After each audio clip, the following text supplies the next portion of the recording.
wealth and power. And I think at some point you lose your balance and you don't see the right from the wrong. It's like when we see a predator in one of our investigations. We just did one, the latest investigation we call Takedown with Chris Hansen on True Blue last week or 2 weeks ago. These guys get so caught up in this fantasy that they blur the line between fantasy and reality, and they have to fulfill it. And they come knocking on our door at the Sting House. At some point, they get so obsessed with it that they have to live it. And that's the parallel there, I think. I think that's probably a parallel too. And then is that really what happens like in like someone like Tom or the Predators? Do they think that they're not doing wrong? Like, do they get so like I'm I'm such a smart person, I'm really not hurting anyone? Or do they know they're doing wrong? Does that make sense? And is it just like I can get away with it? I think it's both. I think it's the blurring of the line between knowing what's right and wrong. It's the sense of impunity that I can get away with it. And it's this addictive nature, the addiction to wealth and fame and attention. I liken the predator subjects to heroin addicts. If you go out to buy heroin, there's a 20% chance there's fentanyl in the heroin, and that fentanyl could kill you. When you go to have an illicit exploitation sexually of a child, there's a 20% chance it's Chris Hansen or Sheriff so-and-so or Police Chief so-and-so or the FBI or Homeland Security. But you do it anyway because you want to fulfill that need. And that's how these guys get. That's how predators' brains work. And they just do it. And they get away with it once, and they'll do it again. And the sense of impunity grows and grows and grows. And unless they get caught, they're going to continue.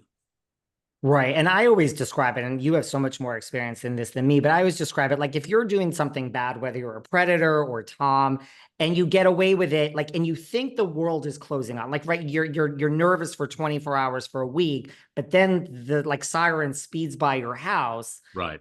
It almost gives you like, okay, I was nervous, and you don't remember that phase of it. You remember like, well, they're not coming for me. And then you do it again and you're nervous for 2 weeks because something's closing in, but it doesn't close in. I would imagine that just feeds the beast.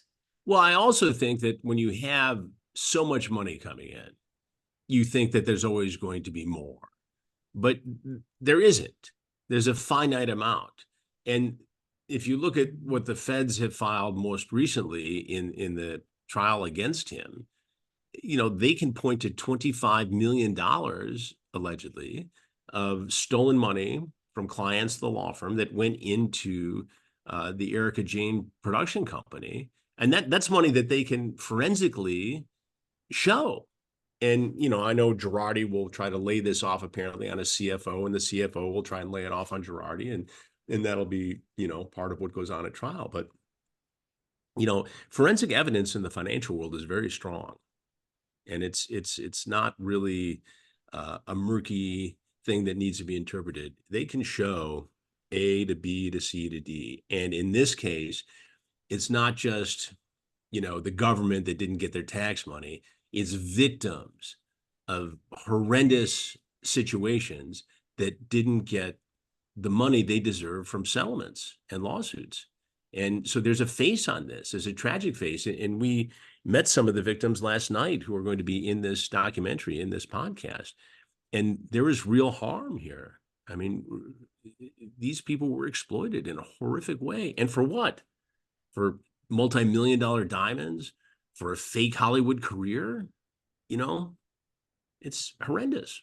It's horrendous. And that's why I think this podcast with you and Kimberly, I have said like, it's one of my sound bites from being on this podcast. I didn't even realize what I was saying until I listened back, but it is true.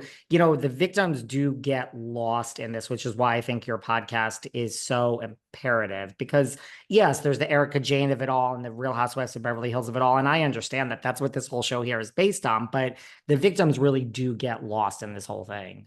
And we sat with them last night. We had a little get together for some of the people who are involved in the podcast and some of the victims of some of these horrendous situations, places where they worked for years and that work damaged them physically.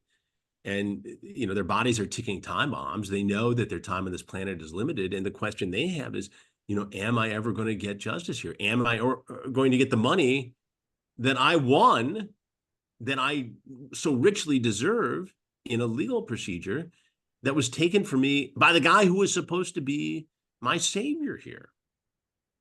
Yeah, it's horrific. Yeah.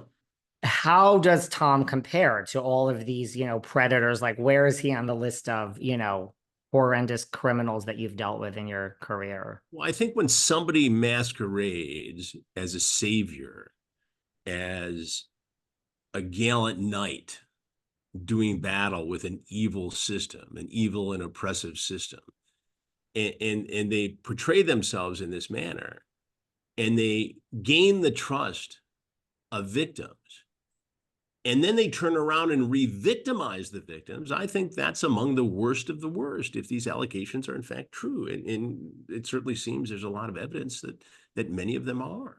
So you got somebody who's already in a very difficult situation. They sign away everything for this lawyer, Tom Girardi, to be their savior, to get this done, to get them some measure of justice, some comfort for their family. And then he takes the money and puts it into his wife's faux Hollywood career. That's just obscene. That is obscene.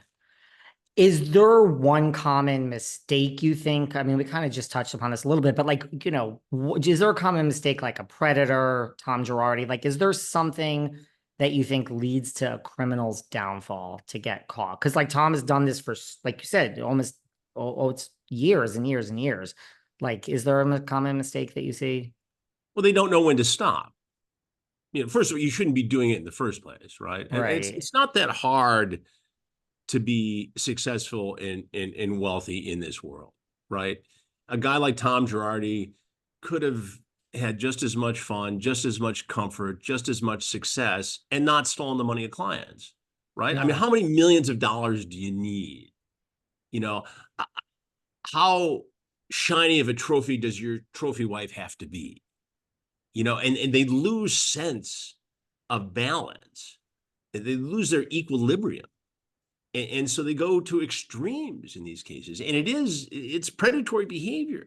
It's like Tom Girardi should be lying around someplace, wherever it may be, in comfort. And if he is diminished by his psychological mental issues, if he does have dementia, he should be as comfortable as possible. He made enough money to do that.